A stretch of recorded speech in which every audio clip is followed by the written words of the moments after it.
Welcome to Initial Step, where we delve into the remarkable journeys of individuals who've overcome obstacles to make their mark. I'm your host, James Taylor, here to shine a light on those from low socioeconomic or working class backgrounds who are leaving their imprint through creativity and resilience.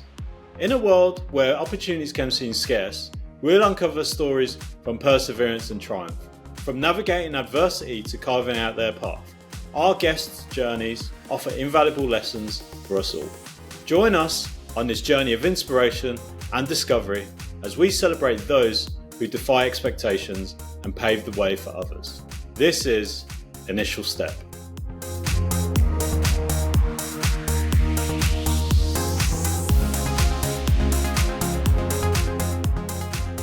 Today, we're joined by McKenzie, a Nottingham local whose passion for media was ignited during college.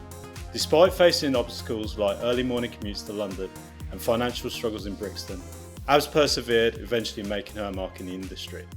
Now a seasoned freelancer, Abs' journey reflects both the challenges of breaking into media from a working class background and the triumph of carving out her own path. Join us as we delve into her story and discuss the barriers still present in the industry. All right, Abs, how you doing? Was that all right for an intro? Yeah, it was. That was quite sharp. I was like, ooh. Well, it's all right. I've just been practicing and stuff. So yeah, hopefully I've got all the key points there. Is that Yeah, you did. So before we get into it, could you just tell us a little bit about what you do for a living and what's kind of like your role and stuff? So I'm currently a post-production supervisor, which is my role fundamentally is being responsible for everything to do with post. So and that starts from the shoot, making sure the dailies company are employed, make sure everyone knows what they're doing and communicating things to make sure that post have what they need during the shoot.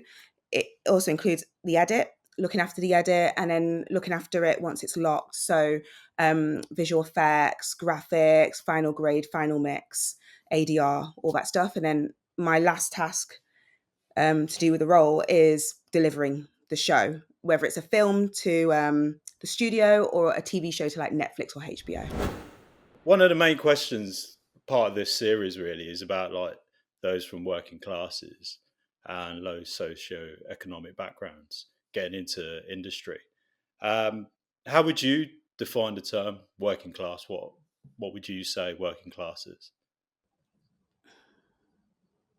I always find it tricky answering this because it's something that I've never really thought about before until we started having the conversation about it.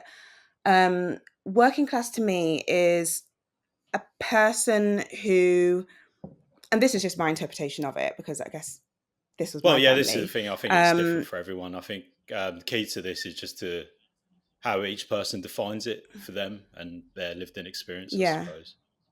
I think looking at people in my family, because the whole of my family are working class, they don't work because that's their career. They work because they have to do that job to earn money. So it's not like, oh, okay, I'm going to go into this job because I want to work my way up at the brand, up the ranks and stuff. They literally get that job because they need the money to support their families. And I think that's how I would say it. But I think fundamentally there is a limitation to someone to his working class, which is, I think, is the big distinct, the main thing that identifies someone as working class is that they are limited in their opportunities because they just don't have exposure to other things. So like say if you're working at Asda, you may be able to work your way up to senior management, but that may not be achievable for you because you could have someone else that goes in over you, got that little bit of experience and stuff like that. So I find it so hard to articulate. I think it is a very tricky question because I think over time as well, it's kind of changed. Like traditionally people would say like your plumber, your electrician, those are your working class. But now because the amount that they earn. Where I wouldn't consider that so much now because I think having a trade is, because I remember when I was growing up, sorry to deviate, that's fine. My mum, my aunts and people would say to my male cousins, oh, you should get a trade behind you. Do a trade because you always have work then. And that was always the thing. You'd always say, get a trade behind you for the lads. For the girls, you wouldn't say anything, because I think the expectation for women in a working class environment is it's a complete different story. So you weren't really encouraged to. I wasn't encouraged to go and get a trade. Wish I did, because I'd be earning some good money now. But that was probably the most ambitious thing you could do, is if you did an apprenticeship and then did a trade or something. Other than that, it was very much like you were working to live. That was it. So as I mentioned in your intro, you wanted to get into industry due to your college experience. Could you talk a little bit about that? I first found out that media production or post-production and production was a thing when I went to college. Before that, I had no exposure to the industry, but had a little bit of awareness of the I had a passion for film and TV. Through my mum and dad. My mum loved the old Hollywood films like Betty Davis, Joan Crawford. My dad loved his film noir. So there was an element of me that was growing up around watching movies that most people my age would not have been exposed to. So I was quite interested in the process. When I went to college and I did a course in media production, that kind of opened my eyes to all these different branches of it. That there was, like, there's radio and there's all these different things. You could be quite technical, you could be quite creative, you could be a director, a producer. And I didn't even know what these roles really were. I saw the credits at the start of the film, at the end of the film, but didn't really understand what it was. So I think college did give me an insight into what media was and what that could mean. What was interesting about my college is that we were taught the basic fundamentals of doing media, but then at the same time, it didn't really prepare me to the realities of it going on into the workplace. But it was my first taste of something where I was like, oh, I don't know anyone that does a job like this. Can you do that? So it was eye-opening. So do you feel like your class background kind of was a bit of a stumbling block in terms of not allowing you the access into industry because you didn't know anyone or know that particular route into industry? Oh yeah, 100%. I think with media, it's who you know. So a lot of people get by with, mum or dad being a producer, being an editor. They'll get them in. They jump in at a certain role, and they work their way up that way. And that's how most people in my industry have got into the industry. Where, I just didn't have that exposure, which I think it was a bit of a shock to the system. When I got a bit older and I was 21 and I was looking for a job, I started to realize the disadvantage I had not having those contacts and having to build it up from scratch. Could you tell us a little bit about how you managed to break into industry, especially not having those key connections? So I went to college, then I went on to university and did a Bachelor of Science in Media Production, where my focus was more in post-production. I always knew I loved post. And then when I was in my final year, a lot of people started to get jobs. So there were a few people that instantly got job as a runner. I think one of my really good friends, her dad, and it was weird, sorry to deviate a bit, but when I was at uni, it was my first exposure to people who weren't working class. So I grew up only around working class people. I didn't know anyone that's parents were teachers and had professional jobs. Do you know what I mean? So that was my first exposure to people that were from a complete different background to me. And one of my friends, Kirsty, her stepdad is a part owner in a very big company, and she had so much exposure of getting, I think he knew someone who got her a job as a runner at a big studio at the time, and so she was the first one in our course to get a job, and she was in there. And I think for me, what I ended up having to do, because I didn't have the contacts, I literally had to work for free to get the experience. So I had to do a lot of unpaid internships, dedicating my time and my money to go to the studios or go to certain post-production houses for interviews and try and get them to want to employ me or give me a chance. And without that little leg up, you basically are having to do things for free, which is completely ridiculous considering I'm from a working class background, so my mum and dad aren't funding Yeah. me through, they didn't fund me through uni, and they haven't funded me through my life. I had a job back at home to support me trying to get a job in London. And I always remember my dad saying to me at the time, he was like, I don't know why you're bothering with this, Abigail. You're going to move to London and be on minimum wage. You're going to struggle. Why don't you just stay at your job at Topshop? Because he was like, you'll be store manager at Topshop because you're really good at Yeah. it. And I was doing really well there, but it was just that I really wanted to try and do it. But having no contacts meant that I was underselling Yeah. myself. And it's something that has been really hard to rectify in my career. And I can explain a little bit more because obviously when you're working for free and you're giving things away for free, when you start charging and earning money, you're almost scared to ask for what you're owed. And that's another way that I think a lot of people from working class backgrounds hit a pay, like they just hit a ceiling with Yeah. pay, where you got someone else who's at the same level as you, probably not even as experienced, and they're getting double the pay because they've got the confidence. It's almost like they've got this right, they feel it's owed to them, so they're just going to ask for it. And I did notice that those little things of like kind of affected me a little bit as I've gone up in the ranks of the industry.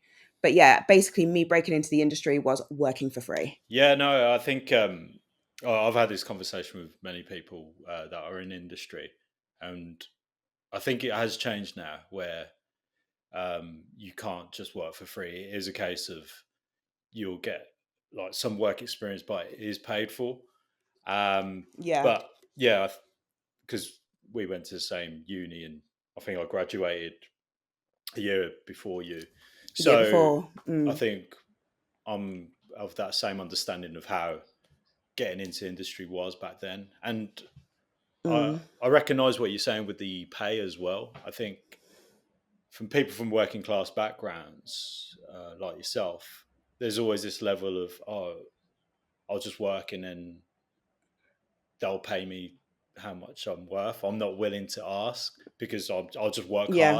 hard. I think Yeah. that is kind of the mentality of the working classes, where they'll just put the effort in and it will get recognised. But like you said, there's people where it's kind of given to them. They know, oh, I deserve that amount of a wage just because of who I am and my connections. But for us, based on my experiences, I always felt like I've had to prove myself. And then Mm. when I ask for that pay rise or when they offer me a pay rise, it's like, oh, should I be getting more? I don't quite know.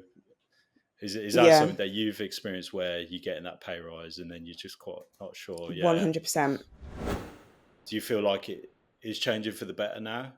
Or do you think it's still a bit tricky? Especially because jobs to get into creative industries are in the big cities where it is expensive to live. Because as I mentioned in your intro, that you did struggle when you first started out in Brixton, and could you talk a little bit about that side of starting out in industry and how hard it is financially? It can be for those that aren't from like a well-off or privileged background. Yeah, I think if you're not from a well-off or privileged background, the first thing you kind of need to be is in London. And my family are all in the Midlands. I had an uncle that lived in London at the time, um, and that was it. So unless I stayed with him or I was couch surfing with a friend, I had to kind of like use those places as a place to Yeah, stay because I couldn't afford to get a hotel or anything. Um, it was so difficult back then because it wasn't they didn't have to legally pay you for any yeah, internships. So where now you can get your expenses paid and you can have your lunch. I remember and this is actually quite a sad story thinking back.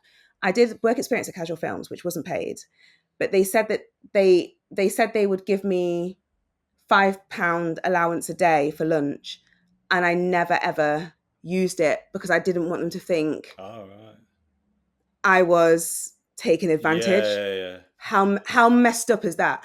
But I was doing it for free, No, I and I completely see where you come from. Yeah, it's like this fear of I don't know, it was just like ingrained in me in a way where I was a bit like, oh, I can't, oh, I don't want to be seen to ask for too much. So you're kind of like struggling through. But yeah, I've had, for the first, I think 3 years of me living in London, 3.5 years, I was earning no money at all. And it was really, really hard, you know, and luckily I was working at post facilities where they would provide bread and cereal, milk. So I used to use those things for my dinner. And when I was doing night shift, I used to get a night shift allowance. I used to do my shop on my night shift allowance, because that was the only way I could get my bits and bobs. So yes, I found it really financially difficult because I didn't have those savings. I didn't do a gap year between college and uni or anything. And my mum and dad, they're not earning money that can fund me or my sisters. So throughout uni and throughout my adult life, I've always had to be self-sufficient. But I suppose it's kind of back down to your working class roots and that resilience of just kind of making ends meet and making sacrifices in the short term. But because you had that clear goal after studying and realizing, okay, there's these opportunities, it's making those sacrifices at the beginning. But I suppose at the time it is hard. And like you said, your dad was saying to you, why didn't you just work at Topshop, become a manager? But I suppose if you got a clear sight of the goal that you want, it just feels like it's a little bit harder for yourself compared to others that have got into industry. Would you say there could be things in place that could kind of help break down that class divide between people in? I think giving people, I think it all starts at school, I think. So like when I was in my secondary school or my senior school, there was no talk of those kind of roles. They talked about careers, but it was very abstract, you know? They didn't really talk about people going to university. They didn't really talk about people going on to do any science or maths or anything like that. These weren't conversations they were having with us. And I think it's because, you know, all the kids in my school were working class. They were from working class families. So there wasn't, I don't think there were many expectations of us going on to do anything. It was really. like your traditional jobs that you hear about. Yeah. So I think it was only until I got to like college and uni, I started having like this world open up to me of like, oh, there are these roles and there are these things that you can do.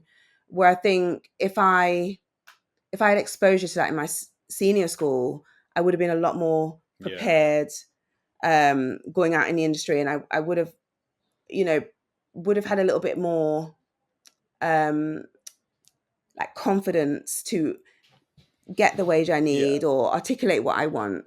But because it's almost like being delayed, like being held back, and then you're like released out into the world. It's like that's the disadvantage, I think. So I do think it helps like having people who are in the industry going to senior schools and talking to people about how they can get in and opening up opportunities, because so many of the studios like Netflix and that, they do work experience. But I suppose the schools wouldn't know about this if they're not coming in and talking about this. And so, unless they're actively engaging with younger people, then they would know, okay, this is an opportunity there. Is that something that is changing, would you say? That I don't know, if I'm going to be honest. I know there's more opportunities now, like apprenticeships and stuff within media, which I've seen going through, especially around diversity. That's usually the big thing they anchor it around. And even then, it's a bit not genuine, the way that these schemes are run. Boxes. Exactly. But I think people from lower income backgrounds, that's something that I think a lot of people don't really consider as a disadvantage. I don't think people in the industry see how disadvantaged you are when you are coming from a working class background going into this into media or into any kind of creative industry, because you don't have contacts and you don't have the cash flow to kind of get you Yeah. there, and then you can start earning your Yeah. money. So I think there's still a long way to go, from my perspective. No, I would totally agree. I think as you've already stated, it is a case of who you know. It's not what you know. Because at the end of the day, the Mm. skills you can learn, but it's getting your initial foot through the door. So you have also highlighted that you are from the Midlands. Would you say location is also a stumbling block? Because a lot of the jobs are mainly aimed in London. I know that they're moving around Yeah. to like Manchester, Leeds, but it's still predominantly down south in London. Yeah. Yet, still in London, and London is so expensive.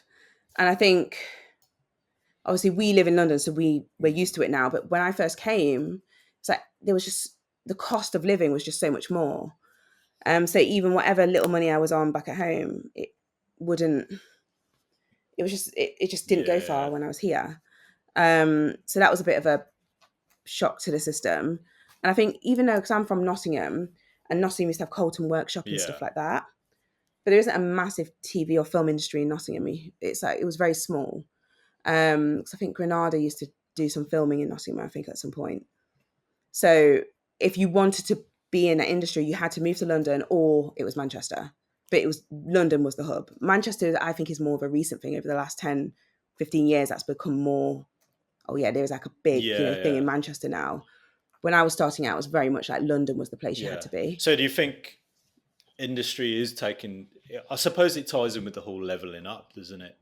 And I suppose Mm, because the creative industries are a key factor in um, the economy of this country now. It's one of the only things that's kind of bringing in some money into the country. So I suppose the other cities are taking notice because there's a big thing in Birmingham. I know. Is it Stephen Knight, the Peaky Blinders creator? He's mm. really pushing for more developments in Birmingham. So hopefully it does allow a more level playing field. But I still think, yeah, London is pretty much the main hub where a lot of things are happening. Now that you've broken into industry, would you say you felt you've moved on from your working class roots, or do you still have elements of um, your working class? Like, for instance, do you still take your resilience into how you work, and is it, your working class roots, does that affect your day-to-day work? Or I think I didn't realize it, but it does. It affects me from negotiating my rate. yeah, Right at the start of a job, if I'm negotiating what money I want, what I want in my deal memo, you know, I'm I'm never ever going to be that person that's going to ask for what the top yeah, yeah, thing, because I always feel like I don't deserve it. So that is a little bit limiting, and I think a lot of people from similar background to mine, I think that's a normal thing, because you're almost kind of like told to just be grateful, yeah, for whatever opportunities you have. So yeah, that I think that's the main thing I can see that's kind of like shaped me.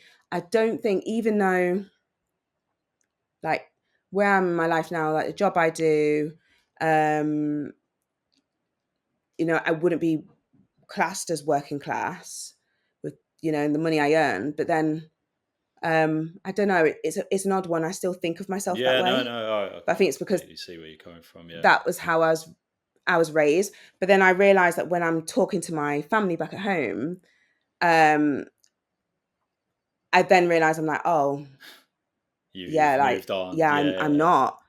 Yeah, like, oh, there's a big discrepancy here. Like, and my perception of the world is very different yeah, to theirs. And that's something I have realized. And it is, you almost, it's so easy not to keep that in mm, check, because it's very, very easy to adapt to your new surroundings and the people that you're around, and what you're exposed to. Um, so I do try to be mindful of it. So I think I am, but I know my family would turn around and say, actually not. yeah. So, Do you know what I mean? working in industry then, having come from Mm. working class roots, do you feel like there are certain types of people and individuals that you've now come across is like, oh God, they're completely different to myself and my working class roots? Would you say there are different types of individuals that in the past you would never have really thought you'd associate yourself with? In my Yeah, industry, I would say no. Um, in my industry, it's still not commonplace for people to be doing the roles that I'm in or any of the creative roles who are coming from very working yeah, class backgrounds. It is still a very privileged yeah, industry. The film and television industry is fundamentally it's male dominated, and then after that, I would say it's people coming from some kind of privileged yeah, background, and then it's white. So, and that is literally it. So, I mean, in my whole career, I think I've only met a handful of, say, black yeah, people in similar roles to mine. And then if we're talking about class, complete different kettle of fish. A lot of people that I interact with on a daily basis were either privately educated, or they went to very good mm, schools, or they're from professional yeah, families. So their their perception of the world is very, very different to my yeah. own. And I think it's still a problem in media. It's a recognised Yeah, problem I think there's in the more and media more people industry. are talking about it a lot more. It's becoming more of a Yeah, prominent thing. yeah. Which is why, like, when I was working on Top Boy, um, the studio, well, Cowboy Films production company, they were very big on, what a lot of studios will try and do now, they're just trying to do a diversity Yeah, quota, where they're trying to like bring up other people from other backgrounds into roles where they would never have yeah, exposure to.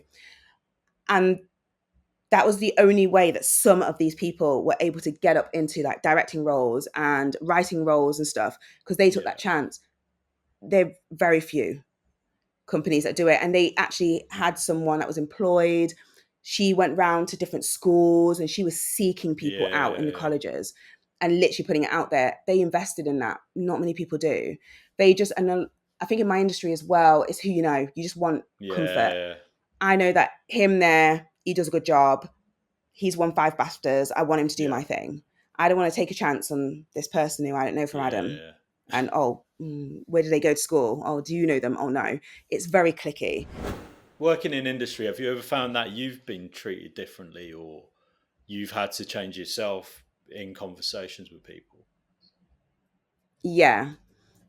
With me, it's hard. It's hard sometimes to know what's what, because I'm not just coming from a working class background, but I'm also coming from like I'm also in the world, or I'm in the industry as a Yeah, black woman. So there's certain perceptions and stuff, and there's certain things you have to deal with just based on yeah, race. People just don't realize they're doing something, or they don't realize they've said something, or the way they're acting to you is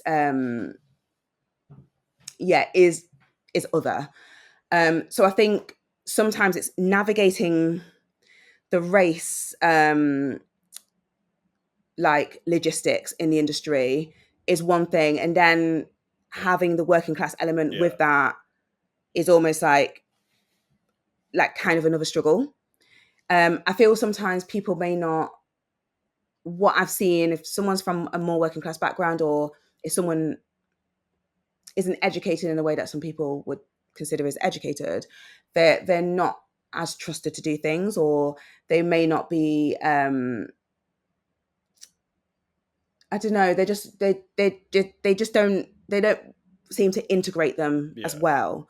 So I think if you're a working class person in my side of the industry, you find that you have to kind of like adapt yourself a little bit to be able to be yeah, palatable to other people. So like certain words that I would use, or the way that I would talk, if I was in Nottingham, I would probably articulate myself a little bit yeah, differently so people take me more seriously. Or I'd be a bit more, instead of saying like Keller, I'd say yeah, Kelly, yeah, little things like that. I just try and correct things a little bit, which is yeah, it's a subconscious thing. I guess I do, but No, I I think, think I'd agree with that because it's the regional accent thing, isn't it? It's like the minute yeah, someone realizes, oh shit, you're not from this area, and it's purely because of your accent.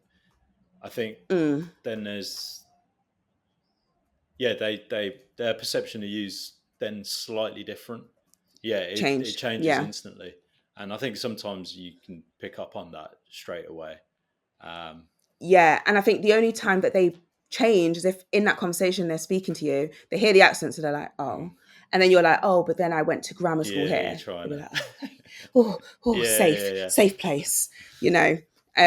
So yeah, it's very, very challenging to No, navigate that. it's funny. It's like when Yeah. I've worked at places in the past, because obviously I've got a bit of a Brummie accent, and I think sometimes people that you work with, to comfort them, they'll have a little joke and banter about the whole accent thing because of the regional. But I Mm, don't know if it's for them to feel a bit more comfortable with the fact that there's comfortable. someone who's not in their kind of social circles or someone that they Yeah. recognise. So they'll just obviously for me it's just a bit of a joke, but for them it's probably more a comforting thing.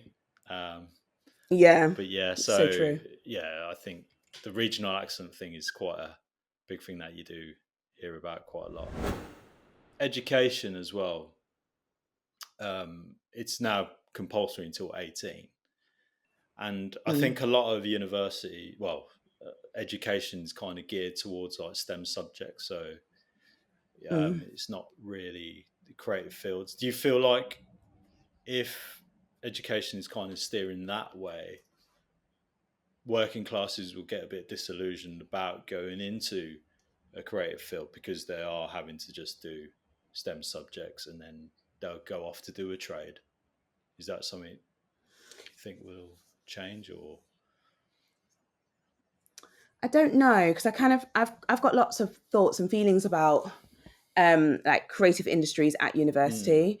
I feel if I could talk to my 18-year-old yeah, self now, I would tell her, don't bother going uni. Move straight to London and be a runner yeah, because you're going to be doing that anyway in 3 years' time. My degree personally didn't help me get a job yeah, at all. I didn't benefit. I had a great time, made great friends, but I didn't need to go. So, and I think that's another thing. It's kind of I didn't understand that yeah, at the time. I didn't understand what was out there. So part of me kind of feels if you're going to university because it's so expensive and someone from a working class background, that is a mm, huge debt. I've literally yeah, just paid off my loan, like I think a year and a half, yeah, 2 years ago. And I actively like was working on paying that yeah. off. Um, it's a lot of money No, it is. for no Well, especially guarantees. now because of the So fees are much higher than when we were at uni. Yeah, yeah, I wouldn't be able to go. Like now, I wouldn't be able to go. There's no way to have that yeah. debt, and do you know what I mean? Like I want to get something out of it. So I But I think suppose the flip side to this is if you hadn't have gone to uni, you wouldn't known about these career path and career prospect. But, true, but I suppose, like true, you mentioned earlier, if you've got the likes of Netflix actively going to schools and saying these are job prospects, then you would realise actually I don't need to go to uni. This is an option. mm, Um, mm, but yeah, I think it's a massive risk for people now. Like it's 9 grand a year. yeah, Um, it's quite the commitment. Yeah, so much and money, there's no and guarantee of a job after it either.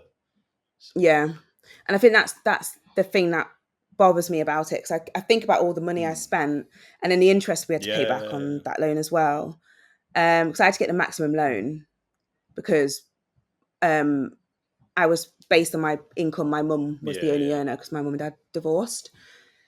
And so I had to have the maximum loan, which meant at the time I was just thinking, oh yeah, I just get this loan, it will pay for my education and everything, not realizing that that was something that I would have to pay back later. yeah, And I think I'm not saying that this is every working class family, but I wasn't raised financially savvy.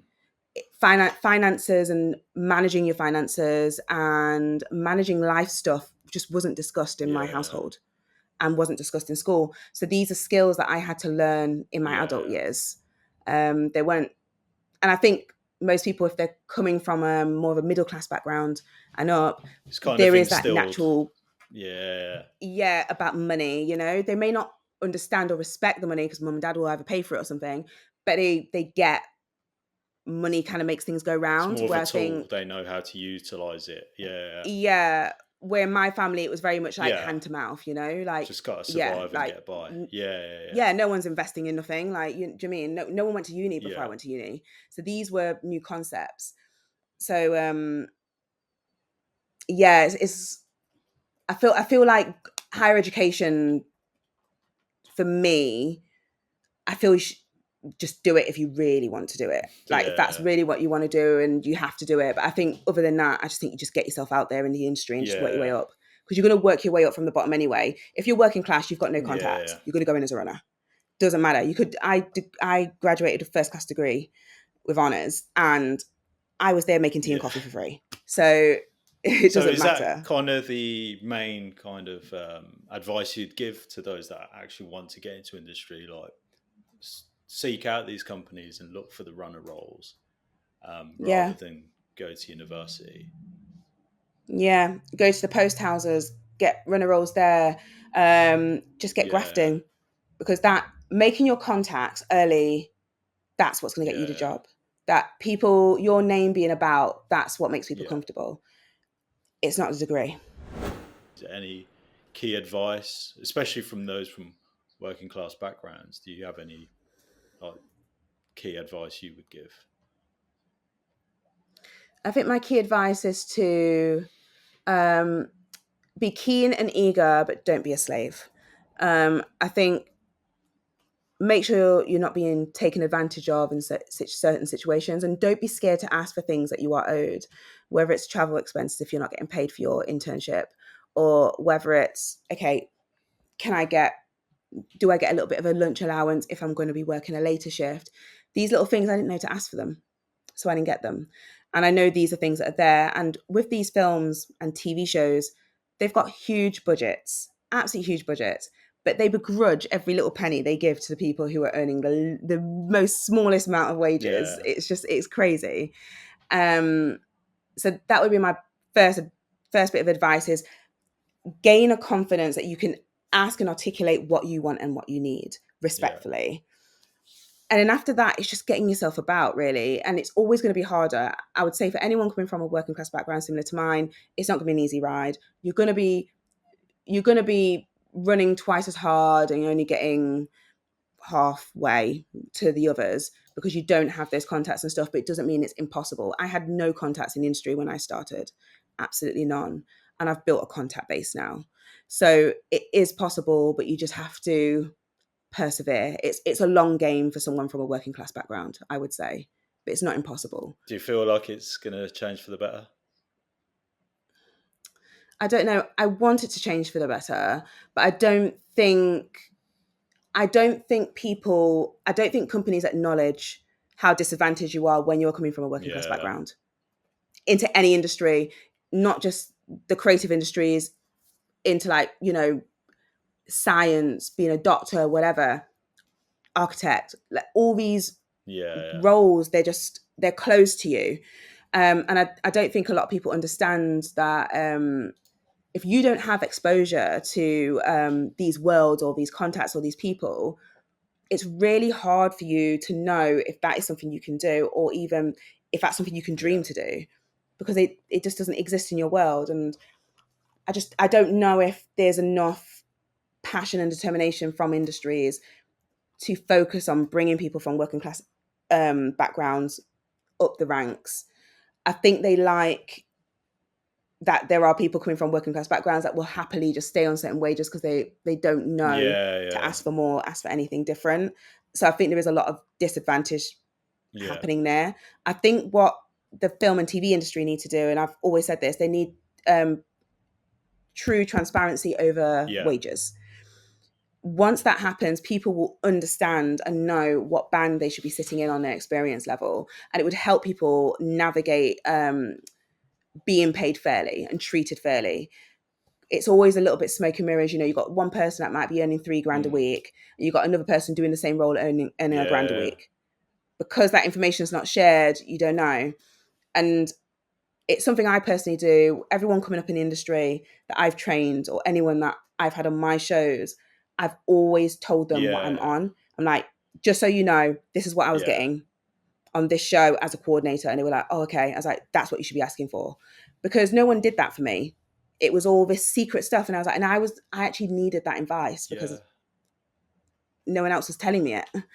So I make sure I share that. It's good. I think, well, this is talking from my experience and based on my LinkedIn, because I deal with like VFX, and I know there are people on LinkedIn that will actively share like Google documents of the roles with the wages, and again, it's just highlighting what you're talking about, where if you are transparent about the wages, then people know how much they're actually worth. They know what the work they're doing is comparable to. So I think, if there is more transparency throughout, then it just helps everyone. I think it's good that you're shining a light on this, because I think it's one of those things where when we talk about diversity, sometimes the focus of it can be very much race, about what sex you are and stuff. But there is this like elephant in the room, which is people from working class backgrounds. And for a lot of people, I don't know if you were the same, but my exposure to meeting other people from different backgrounds was university, honestly. Yeah, I would say that was kind of like my first real eye opener, because for me growing up, I was kind of in this bubble, like just my local core group of mates. And then when I first got my first like retail job, that's another set of group of mates. But yeah, it wasn't until going to university it's like, oh shit, there's a different world out there. And I'd agree with that. Because I was like crazy, because I had like uni friends who were like running up credit cards and like ringing their parents and going, oh, I'm like, I owe £3,000 on this card, and their parents just paying it off. And I was like, I would literally have to be selling myself to pay that off, because there's no way, like my mum and dad, I couldn't go to them with that kind of stuff. And that's when I realized, I was like, oh, this is a different world, some of these people, because it was just, that's just not my lived reality. And that did open up my eyes. And I also understood what Waitrose was when I went to university. Never even knew what that was before I went, because we weren't shopping there. So it was just funny. I do like the fact I went to university, because it did expose me to different people from different backgrounds. But it does make me remember, if you're working class, how underrepresented you are in those spaces. No, I completely agree. I think a lot of the stuff that you mentioned in this chat is, for some, it might be an eye-opener, especially for those of us that aren't from our backgrounds. But yeah, the whole purpose of this interview series is to kind of shine a light on it, and it is another part of society that is sometimes forgotten. And it's just allowing opportunities for all at the end of the day. And I think everything that you've talked about is hopefully will, it's just helps with that one step to allow more people get in and break into the creative sector. Yeah, thanks again, Abs. That was really good. I really appreciate that, and hopefully a lot of the viewers will be able to get something from that. But to all our viewers out there, catch us again on the next episode of Initial Step. And if you feel like you are from a similar background and you'd like to share your story, feel free to get in touch. Abs, are you on like social media or anything where people could get in touch? I'm actually on LinkedIn as Abigail or Abs McKenzie, and I'm also on Instagram as abs_McKenzie. I'll be able to share these details in description and all that stuff. So Yeah, thanks again. Absolutely, that was great. And yeah, if anyone else has any stories they'd like to share, feel free to get in touch, and we can get that story out to you.